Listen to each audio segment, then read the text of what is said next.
John von Neumann, nascido Margitai Neumann Janus Lajos, Budapeste, 28 de dezembro de 1903, Washington, D.C. 8 de fevereiro de 1957, foi um matemático húngaro de origem judaica, naturalizado estadunidense. Contribuiu na teoria dos conjuntos, análise funcional, teoria ergódica, mecânica quântica, ciência da computação, economia, teoria dos jogos, análise numérica, hidrodinâmica das explosões, estatística e muitas outras áreas da matemática.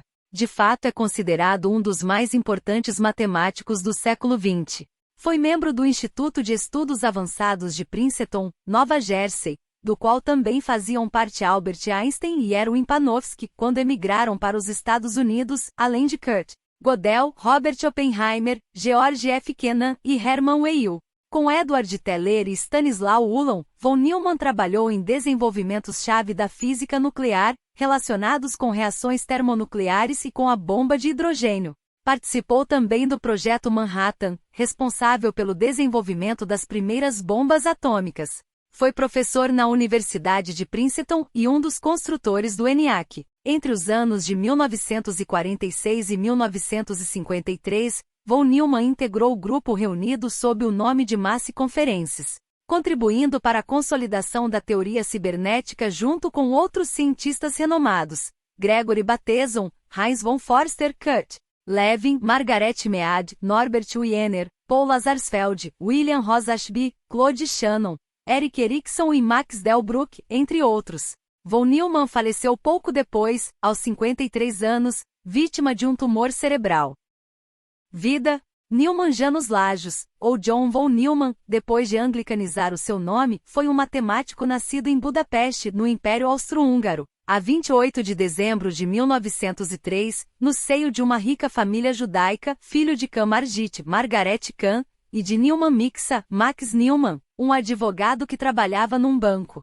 Budapeste era uma capital intelectual em expansão, e disse que a cidade estava quase a produzir uma das suas mais brilhantes gerações de cientistas, escritores, artistas, músicos e úteis milionários expatriados a virem de uma pequena comunidade desde as cidades-estado da Renascença italiana. O pequeno Janksi, diminutivo para Janus, teve uma educação elitista e cedo se notou que era um prodígio. Aos 6 anos, conseguia trocar piadas com o pai em grego clássico. A família Neumann por vezes entretinha os seus convidados com demonstrações da habilidade do Johnny para memorizar agendas telefônicas. Um convidado escolheria uma página e coluna aleatórias da agenda. O pequeno Johnny lia a coluna algumas vezes e devolvia a agenda ao convidado. Podia então responder a qualquer questão que lhe colocassem, quem era o número tal e tal, ou recitar nomes, endereços e números por ordem. 4.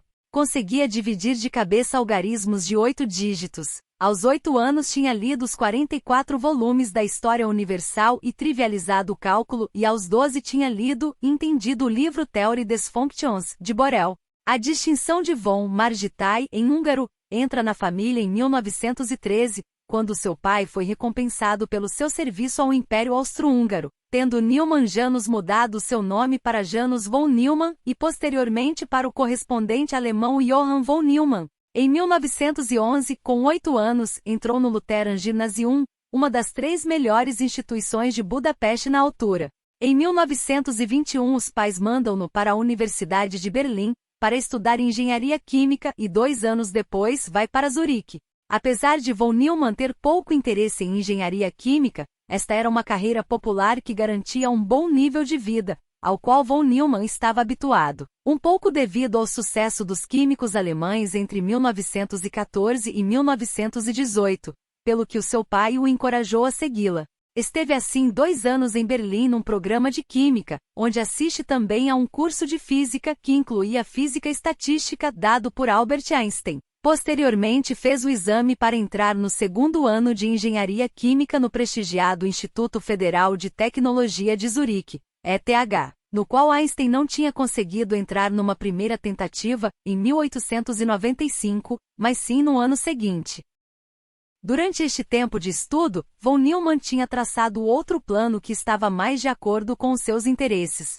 Entre o fim dos seus estudos em Berlim e antes da ida para Zurique, entrou na Universidade de Budapeste como candidato para um doutoramento em matemática. A sua tese de doutoramento foi uma tentativa de axiomatizar a teoria dos conjuntos, desenvolvida por Georg Cantor, que era um assunto em voga na altura, já tendo sido estudado por vários professores, causando algumas dores de cabeça à maioria. Von Neumann fez assim o curso de Engenharia Química no ETH e simultaneamente o seu doutoramento em Matemática em Budapeste, tendo obtido notas máximas mesmo em disciplinas às quais quase nunca assistia. Depois de acabar a sua tese, logo após obter a licenciatura pelo ETH, passou nos exames finais com distinção. Por essa altura conhece David Hilbert, um matemático que viria a ter grande influência no seu trabalho. George Polly admitiu, a propósito da velocidade de raciocínio de von Neumann, que ele era o único aluno de quem alguma vez teve medo.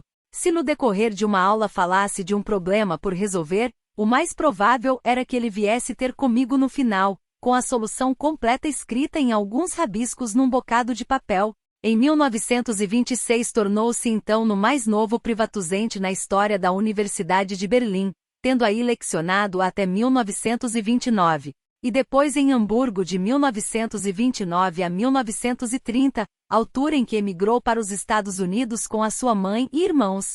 Por esta altura, von Neumann tinha atingido o estatuto de celebridade, como William Poldstone constata aos 20 e poucos anos. A fama de von Neumann tinha se espalhado mundialmente na comunidade matemática. Em conferências acadêmicas, ele ver-se-ia apontado como um jovem gênio. Uma vez nos Estados Unidos, mudou Johann para John, mas manteve o apelido aristocrático austríaco von Neumann, ao passo que os seus irmãos adoptaram os apelidos von Neumann e Neumann, usando apenas o título de von para certas cerimônias. Também por essa altura se converte ao catolicismo de modo a poder casar com Mariette Covesi. Tinha uma memória prodigiosa, lembrando-se de tudo quanto tinha aprendido, sendo, por exemplo, um perito em história bizantina, e sabendo detalhes do julgamento de Joana d'Arc ou de batalhas da Guerra Civil Americana. Sobre a lista telefônica de Manhattan, disse uma vez que sabia todos os números de lá, mas que para poder dispensar a lista, só precisava de saber a que nome é que cada número correspondia. Era profundamente hedonista, gostava de comer e beber bem, levava um estilo de vida extravagante, promovendo grandes festas que terminavam muito tarde. Festas e vida nocturna produziam um apelo especial para von Neumann. Enquanto ensinava na Alemanha, von Neumann tinha sido um habitué do circuito de vida nocturna de Berlim na era do cabaré. As festas em casa de von Neumann eram frequentes, famosas e longas. O conduzia de maneira perigosa a ler um livro, por exemplo, o que frequentemente resultava em acidente. Certo dia relatou o acidente da seguinte maneira: as árvores à direita estavam a passar por mim de uma maneira ordenada, a 60 milhas por hora. De repente, uma delas atravessou-se no meu caminho. Também não se inibia de contar piadas insensíveis nem de olhar persistentemente para as pernas de mulheres jovens, tendo as secretárias em Los Alamos chegado ao ponto de tapar os lados das suas mesas com cartolinas. Ainda em 1930, von Neumann foi convidado para Princeton e em 1933 foi, juntamente com Albert Einstein, Kurt Gödel, James Waddell Alexander, Marston Morse, Oswald Veblen e Hermann Weyl, selecionado para a primeira faculdade de matemática do Institut for Advanced Study, onde foi professor até a data da sua morte, tendo-se-lhes juntado outros notáveis cientistas e matemáticos como Enrico Fermi e Eugene Paul Wigner. Como Stanisław Ullon constata, o ensino não era o seu ponto forte, a sua linha de raciocínio fluida era difícil de seguir para aqueles menos dotados. Ele destacava-se por escrevinhar equações num pequeno espaço livre do quadro e por apagar expressões antes que os alunos as pudessem copiar. Apesar disto, era-lhe fácil explicar ideias complexas. Para um homem para quem matemáticas complicadas não apresentavam dificuldade, ele podia explicar as suas conclusões aos não iniciados com lucidez surpreendente. Depois de uma conversa com ele, uma pessoa tinha sempre a sensação que o problema era simples e transparente. Em 1937 divorciou-se de Mariette Covesi para, no ano seguinte, se casar com Clara Dunn. Esta, sobre os seus hábitos de trabalho, disse que ele escrevia sempre em casa, durante a noite ou ao amanhecer. A sua capacidade de trabalho era praticamente ilimitada. Segundo Almosen, von Neumann era um trabalhador incansável, chegando cedo ao seu gabinete, saindo tarde e nunca perdendo tempo. Era também muito sistemático e meticuloso. Por exemplo, ao ler um manuscrito, ele anotaria na primeira página os números das páginas em que encontrara erros, e depois o número de erros de cada página. Ainda sobre o método de trabalho de von Neumann, Almo salienta a coragem matemática, enquanto que alguns matemáticos, se na procura de um contraexemplo encontrassem uma série infinita com muitas exponenciais de expoentes quadráticos, prefeririam recomeçar e procurar outro contraexemplo. Von Neumann diria assim, uma função θ, e mergulharia nas contas.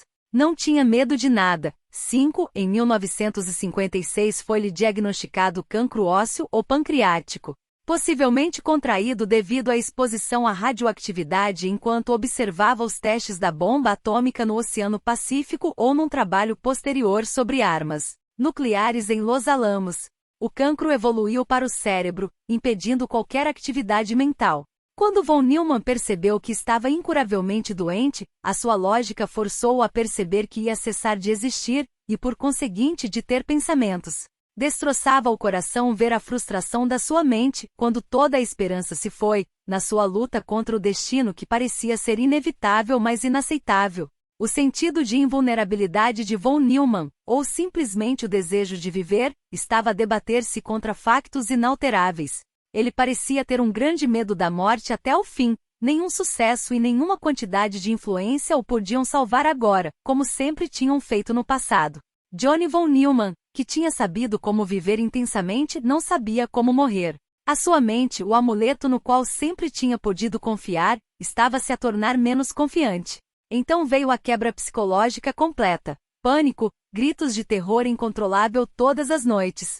O seu amigo Edward Teller disse: acho que von Neumann sofreu mais quando a sua mente deixou de funcionar do que alguma vez viu um ser humano sofrer. Morreu sob segurança militar, uma maneira de impedir que revelasse quaisquer segredos militares enquanto estava fortemente medicado. A 8 de fevereiro de 1957.